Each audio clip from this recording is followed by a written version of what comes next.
आज भी तोड़ी जा रही मस्जिद की दीवार। जुमे की नमाज के बाद तोड़ी जा रही है दीवार। स्थानीय लोग खुद दीवार तोड़ रहे हैं मस्जिद की। प्रशासन ने 4 दिन का वक्त दिया है। सरकारी जमीन पर किया गया है मस्जिद का निर्माण। आपको बता दें, कल संभल में मैरिज हॉल पर बुलडोजर चला था और नोटिस इस मस्जिद को भी मिला है जो अवैध कब्जा करके बनाई गई है। लिहाजा कल से ही लोग इसको खुद ही तोड़ रहे हैं। कल भी कुछ दीवारों को तोड़ा गया था और आज भी हथौड़े से अवैध निर्माण को तोड़ते हुए लोग नजर आ रहे हैं। प्रशासन ने 4 दिन का वक्त दिया है। संभल में आज भी तोड़ी जा रही है मस्जिद की दीवार। जुमे की नमाज के बाद मस्जिद की दीवार तोड़ी जा रही है। स्थानीय लोग खुद तोड़ रहे हैं मस्जिद की दीवार।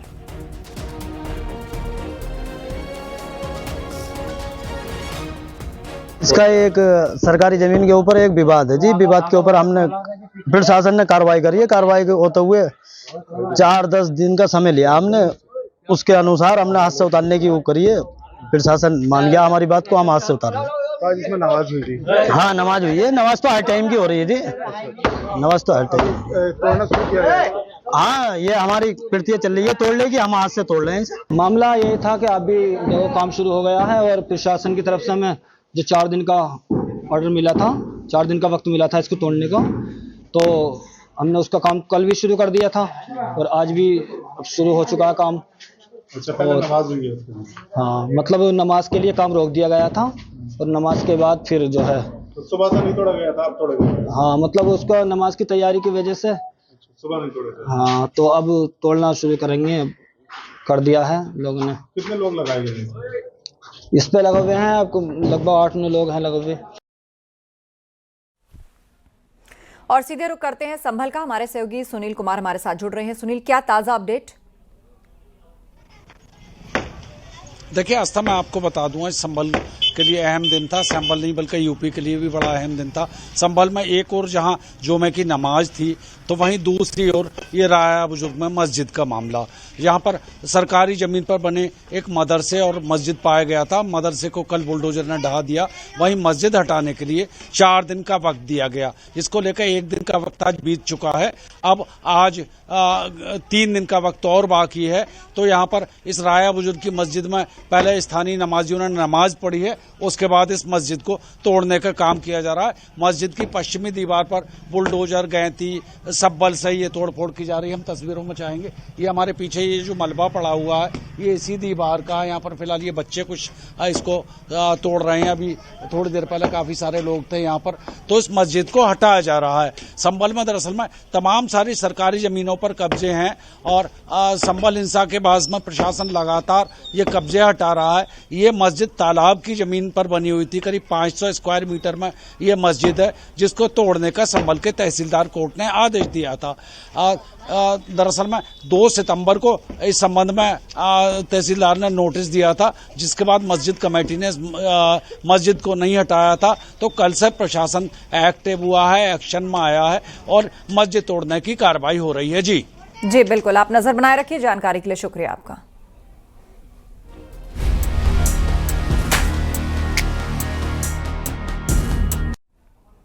बरेली में जुमे की नमाज को लेकर चप्पे चप्पे पर पुलिस फोर्स तैनात है। जुमे की नमाज के लिए बरेली शहर में 8000 पुलिसकर्मियों को तैनात किया गया है और पूरे शहर में शांतिपूर्ण नमाज पूर्ण कराई गई।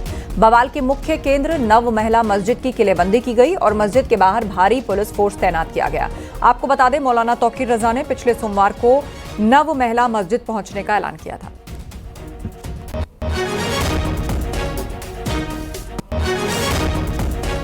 तो संवेदनशील जगहों पर पुलिस फोर्स की तैनाती है। शांतिपूर्ण तरीके से नमाज अदा की गई है। एहतियात के साथ पुलिस ने फ्लैग मार्च भी किया। चप्पे चप्पे पर नजर पुलिस की बनी रही। जुमे की नमाज को लेकर हाई अलर्ट पर रही पुलिस। शांतिपूर्ण हुई बरेली में जुमे की नमाज। प्रशासन ने व्यापक तैयारी की थी, किसी तरह की कोई गड़बड़ी ना होने पाए, शांति ना भंग हो, उसके लिए फोर्स तैनात की गई थी। जुमा की नमाज को लेकर के बेहद एहतियात बरती जा रही है। बरेली में हमारे साथ एसएसपी बरेली हैं अनुराग आर्य, समझ लेते हैं सर किस तरीके से एहतियात बरता जा रहा है और किस तरीके से सेक्टर और जोन में बांटा गया। हम लोगों ने जो सिविल पुलिस है, आर्म्ड पुलिस है और पीएससी आरआरएफ है, उसका डिप्लॉयमेंट किया है। लगभग 8-8.5 हज़ार की नफरी है पुलिस बल की जो डिप्लॉय की गई है पूरे जनपद में और शहर में। और इसके साथ साथ हम लोगों ने इसको सुपर जोन्स और स्पेशल जोन्स में डिवाइड करते हुए संवेदनशीलता को दृष्टिगत रखते हुए ये पूरा डिप्लॉयमेंट किया है। संपूर्ण जनपद में स्थिति सामान्य है। सभी लोगों से हम लोग हर एक स्तर पे, थाना प्रभारी स्तर पे, सीओ स्तर पे, एडिशनल एसपी स्तर पे, मेरे स्तर पे, उच्चाधिकारियों के स्तर पे हम लोग कम्युनिकेशन में हैं सभी लोगों के साथ, सभी धर्मगुरुओं के साथ, सभी जो समाज के संभ्रांत व्यक्ति हैं उनके साथ। हमारे जो पीस कमेटी वगैरह के सदस्य हैं उनको भी एक्टिवेट किया गया है। पूर्णतः सामान्य स्थिति है पूरे जनपद में। जुमे की नमाज को लेकर अमरोहा में प्रशासन अलर्ट पर है। चप्पे चप्पे पर पुलिस बल तैनात किया गया और शांतिपूर्ण तरीके से नमाज अदा कराई गई। जामा मस्जिद के पास भारी पुलिस फोर्स तैनात की गई और ड्रोन कैमरे से सीसीटीवी कैमरों से निगरानी रखी जा रही है।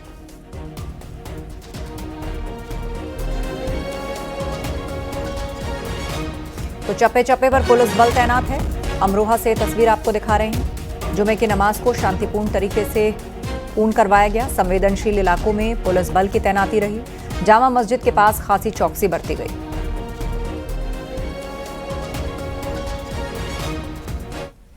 वहीं जुमे की नमाज को लेकर ताजनगरी आगरा में भी मस्जिद के बाहर सुरक्षा के चाक चौबंद इंतजाम किए गए और शांतिपूर्ण तरीके से नमाज अदा कराई गई। बरेली में हुए बवाल के बाद आगरा में जुमे की नमाज को लेकर पुलिस अलर्ट मोड पर है। पुलिस के आला अफसर संवेदनशील क्षेत्रों में पेट्रोलिंग कर रहे हैं। जामा मस्जिद के बाहर माहौल न बिगड़े, इसको लेकर पुलिस की टीम मुस्तैद है। सिविल ड्रेस में LIU की टीम निगरानी पर है। ड्रोन से पूरे इलाके में नजर रखी जा रही है।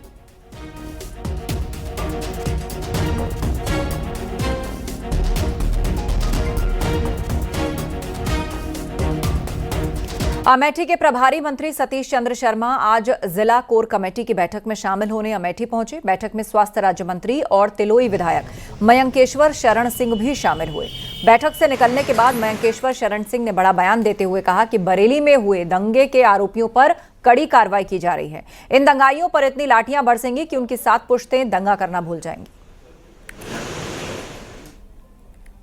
कड़ी से कड़ी सजा मिलेगी, लाठियां खाएंगे और इतनी लाठी बरसेगी कि उनकी 7 पुश्ते जो हैं दंगा करने की सोच मन से निकाल देंगे। लखनऊ से खबर है, यूपी कांग्रेस मुख्यालय पर पोस्टर लगे हैं। पोस्टर में राहुल को श्री राम के रूप में दिखाया गया। प्रदेश अध्यक्ष अजय राय को लक्ष्मण बताया गया। महंगाई, भ्रष्टाचार, बेरोजगारी को रावण बताया गया और पोस्टर में रावण को मारते दिखाए गए हैं राहुल गांधी। NSUI के प्रदेश उपाध्यक्ष ने पोस्टर लगवाए हैं।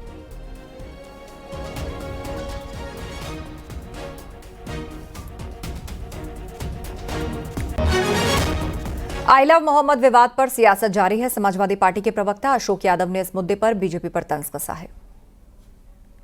ये अपने आप को नॉन बायोलॉजिकल घोषित कर चुके हैं, तो अगर कोई आई लव मोहम्मद कहेगा या आई लव अपने इष्टदेव का नाम लेगा तो भारतीय जनता पार्टी को बुरा लगेगा, क्योंकि वो तो उसके इष्टदेव तो माननीय मोदी जी हैं और तमाम उनके पदाधिकारी, चंपत राय से लेकर के बहुत लोगों ने कहा कि मोदी जी विष्णु के अवतार हैं, कोई कहता मोदी जी राम के अवतार हैं।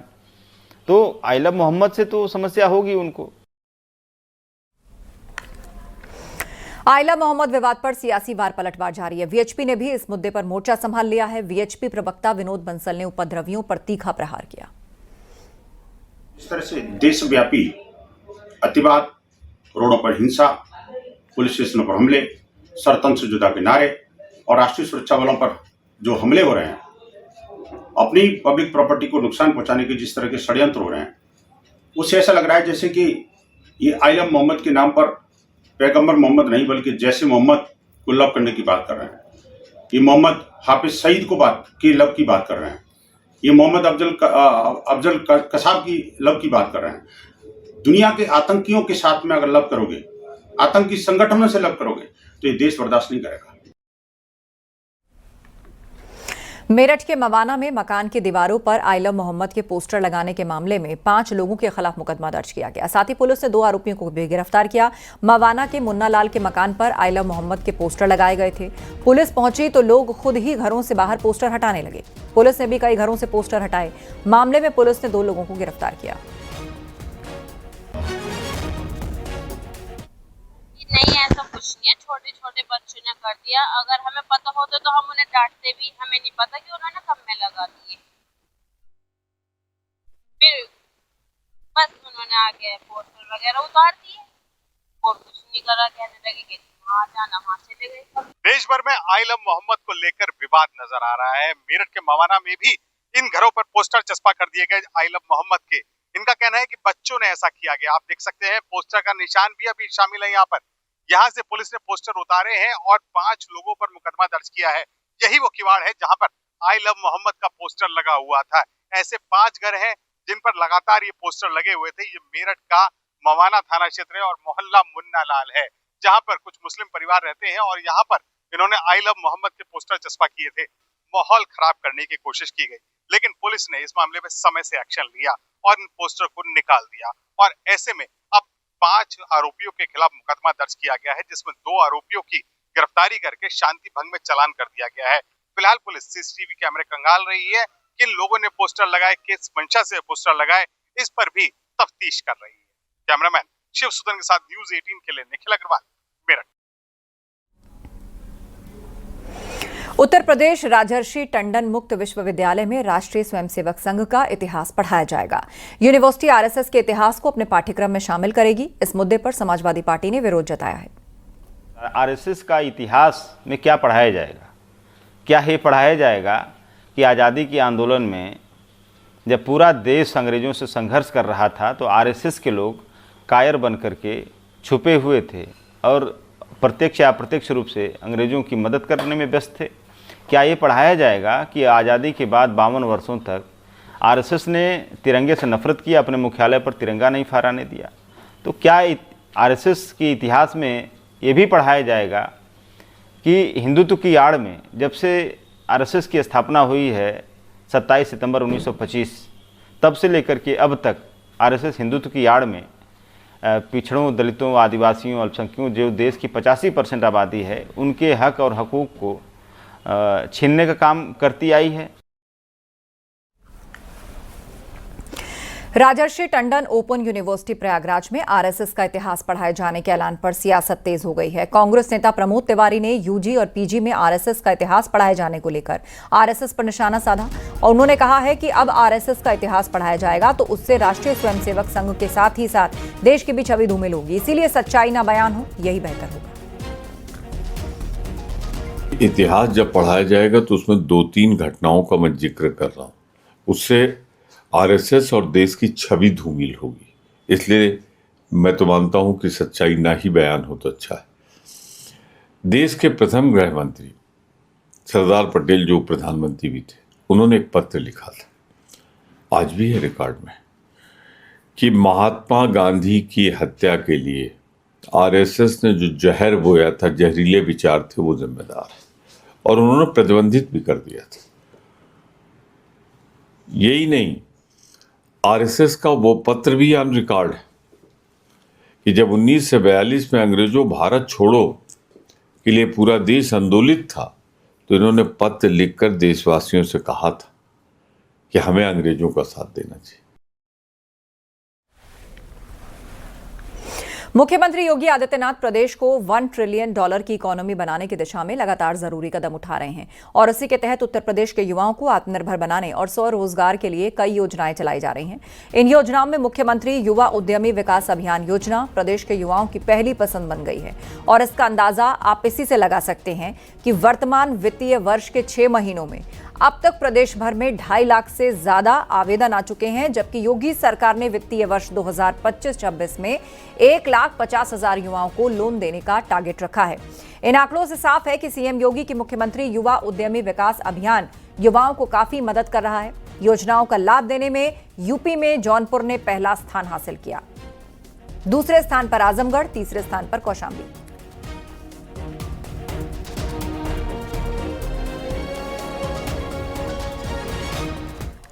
ऑपरेशन सिंदूर पर air chief marshal AP Singh का बड़ा बयान सामने आया। उन्होंने कहा कि भारत ने 4 से 5 F-16 JF-17 फाइटर मार गिराए हैं। भारत ने पाकिस्तान के कई एयरफील्ड रनवे भी तबाह किए। एयर चीफ मार्शल ने यह बड़ा बयान दिया है। ऑपरेशन सिंदूर के दौरान पाकिस्तान के एयर स्पेस में घुसकर भारत ने किस तरीके से उसका न सिर्फ एयरफील्ड तबाह किया बल्कि 4 से 5 F-16 और JF-17 फाइटर जेट भी गिराए, एयरफील्ड रनवे तबाह किए, ये एयर चीफ मार्शल ने बताया है। Struck their large number of their airfields, and we struck a large number of their installations. Because of this strikes, there have been radars at at least 4 places, command and control centers at 2 places, runway, of course, damaged at 2 places. Then 3 of their hangars in 3 different stations have been damaged. And in that hangar as well as on tarmac, we have signs of one C-130 class of aircraft, one AEW&C class of aircraft, and at least 4 to 5 fighter aircraft, most likely F-16, because that base happened to be F-16, which would have been under maintenance that time. Along with that, one SAM system, which has been destroyed.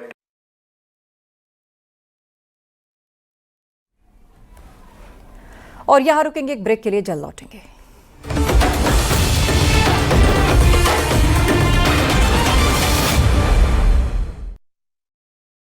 पेट सपा आप देख रहे हैं news 18 Uttar Pradesh Uttarakhand.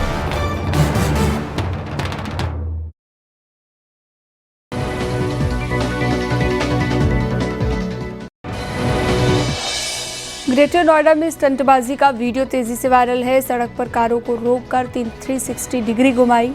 Traffic police कारों की पहचान करने में जुटी है। ललितपुर में तेज रफ्तार भाग रही बाइक में अचानक से आग लग गई। बाइक सवार ने कूदकर जान बचाई। रायबरेली में भीड़ ने चोर होने की शक में युवक को पीट कर मार डाला।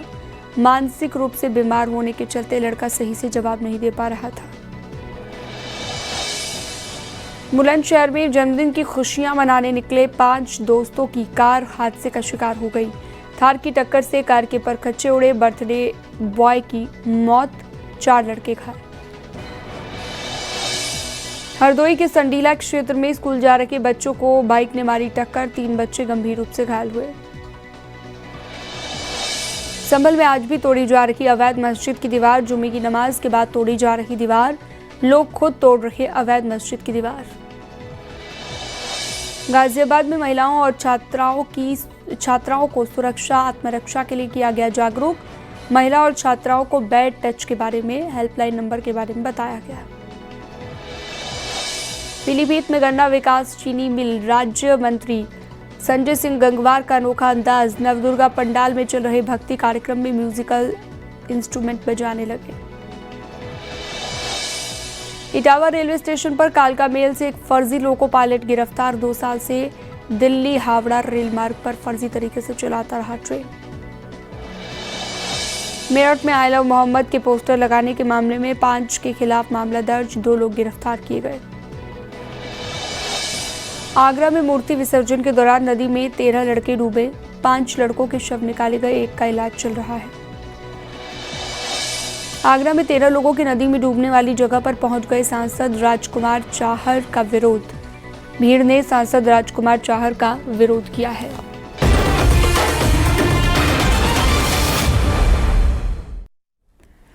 आगरा हादसे में मरने वालों की संख्या बढ़कर 5 हो गई है। ये एक बड़ी अपडेट मिल रही है। एक और युवक का शव बरामद हुआ है। बाकी के 7 लड़कों की तलाश अब भी लगातार जारी है। आपको बता दें, यहाँ की खैरागढ़ ऊटंगन नदी में मूर्ति विसर्जन के दौरान एक हादसा हुआ था जिसमें 13 लोग पानी में डूब गए। 1 का अस्पताल में इलाज चल रहा है। मूर्ति विसर्जन के लिए आगरा पुलिस ने जो स्थान चिन्हित किया था, ये लड़के उस जगह को छोड़कर चुपचाप दूसरी जगह पर जाकर मूर्ति विसर्जन कर रहे थे और पानी के तेज बहाव के चलते वे उसी के साथ ही बह गए। 5 लड़कों की मौत की पुष्टि हो चुकी है। 1 का अस्पताल में इलाज चल रहा है, जबकि 7 लोगों को ढूंढा जा रहा है।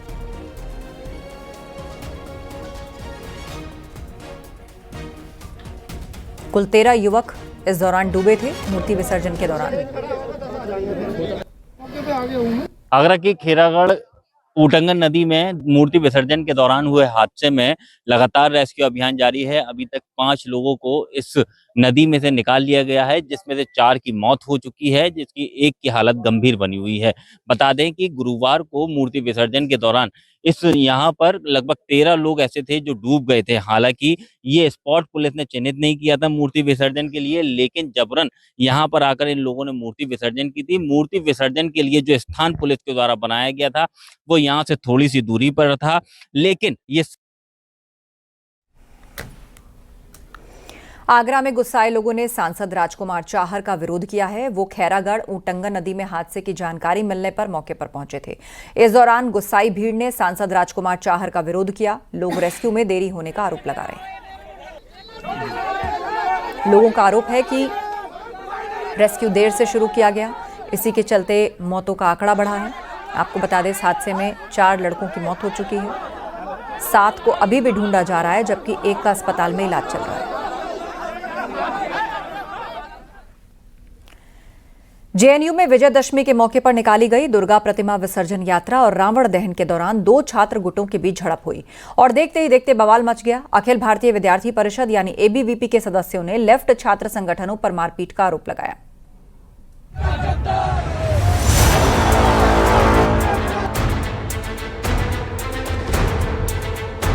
जेएनयू में रावण पर रण, उमर खालिद पर दे दनादन। रावण दहन पर भिड़ गए एबीवीपी और लेफ्ट गुट के छात्र। जेएनयू में विजयदशमी पर बवाल, सियासत बेशुमार। हंगामे और नारेबाजी की ये तस्वीरें देश की प्रतिष्ठित यूनिवर्सिटी जेएनयू से आई हैं, जहां विजयदशमी के दिन रावण दहन और दुर्गा पूजा शोभा यात्रा को लेकर जमकर बवाल हो गया।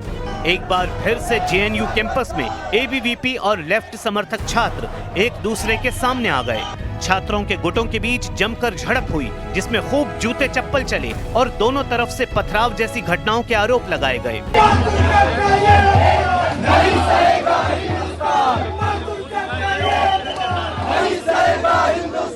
सुबह 8-9 बजे के आसपास अलग अलग ग्रुप्स में एक पोस्टर सर्कुलेट होना शुरू हुआ, जो कि जिसमें किसी का नाम नहीं था। पहले बराक हॉस्टल के बाहर उन्होंने कॉल दिया कि हम रावण दहन के नाम पे इस कैंपस के स्टूडेंट रहे उमर खालिद सरजील इमाम का पुतला दहन करेंगे, और उसके प्रतिरोध में जेएनयू की तरफ से हमने इसको रजिस्टर करते हुए कॉल दिया। हमने बोला कि उमर खालिद सरजील इमाम इस देश की नागरिकता को बचाने के आंदोलन में शामिल थे, CNRC के खिलाफ थे। उन्होंने अपनी पढ़ाई लिखाई को छोड़ करके शाहीन बाग के आंदोलन को खड़ा किया। वो आंदोलन पूरे देश भर में गया। आप ऐसा नहीं कर सकते। दरअसल जेएनयू में ये पूरा बवाल रावण के इस पुतले को लेकर हुआ। रावण के इस पुतले पर विश्वविद्यालय के पूर्व छात्रों उमर खालिद और शर्जील इमाम की तस्वीर लगाने को लेकर लेफ्ट के छात्र गुस्से में आ गए। इस दौरान एबीवीपी के छात्रों ने आरोप लगाया कि लेफ्ट संगठन से जुड़े छात्रों ने दुर्गा प्रतिमा विसर्जन के दौरान हमला किया। इस दौरान जुलूस पर पत्थरबाजी भी की गई। आज विसर्जन का दिन था। विसर्जन के दिन शोभा यात्रा निकलती है माँ की, पूरे कैंपस में होते हुए शोभा यात्रा विसर्जन के लिए जाती है। आज भी यही पवित्र कार्यक्रम फिर से आयोजित हो रहा था। जैसे ही शोभा यात्रा अपना पूरा जेएनयू कैंपस में घूमकर साबरमती पर पहुंचती है, साबरमती टी पॉइंट पर लेफ्ट की पार्टीज या जो लेफ्ट तथाकथित जो संगठन है ये लोग हैं, इन लोगों ने माँ दुर्गा की शोभा यात्रा में जो छात्र सब लोग शामिल थे जा रहे थे, इन लोगों ने वहां पर एक उनको जूते चप्पल दिखाए, उनके ऊपर जूते चप्पल और अन्य चीजें उनके शोभा यात्रा के ऊपर फेंकी। जेएनयू में एबीवीपी से जुड़े छात्रों के आरोपों पर लेफ्ट संगठन से जुड़े छात्र नेताओं का रिएक्शन भी सामने आया। जेएनयू स्टूडेंट यूनियन अध्यक्ष नीतीश कुमार ने एबीवीपी पर जोरदार पलटवार किया। कहा कि उमर खालिद और शर्जील इमाम को रावण के रूप में दिखाना गलत था। ये संविधान और मानवाधिकार के कार्यकर्ताओं का अपमान था। इसके साथ ही उन्होंने शोभा यात्रा के दौरान जय श्री राम और योगी का बुलडोजर जैसे नारे लगाए जाने और चप्पलें लहराने के आरोप लगाए। आप यदि कोई कोशिश करेंगे कि उमर खालिद सरजील इमाम जो यूनिवर्सिटी कैंपस में स्टूडेंट पढ़ाई करते थे, पढ़ते थे, उन्होंने इस देश की नागरिकता को बचाने का काम किया था। CNRC के मूवमेंट को उन्होंने जिंदा किया था पूरे देश भर में। आप यदि उसके खिलाफ बोलेंगे तो जेएनयू चुप नहीं रहेगा, जेएनयू बोलेगा। उधर से प्रतिमा विसर्जन हो रही थी दुर्गा का, और फिर उसके बाद उन्होंने अपने डीजे को वहां पे रोक करके आधे घंटे तक वहां पे नारेबाजी की। जय श्री राम जैसे नारे चले, गाने चले। वहां पे योगी जी का बुलडोजर जस्टिस का गाना चला और तमाम चीजें वहां पे चली, और उसमें नारेबाजी जो हमारी चल रही थी वो हो रही थी वहां पर, और उसमें उन्होंने फिर चप्पल दिखाना शुरू किया। और वो उसके बाद आधे घंटे के बाद, और हमने वायलेंस को रोकने के लिए ह्यूमन चेन बनाया वहां पे।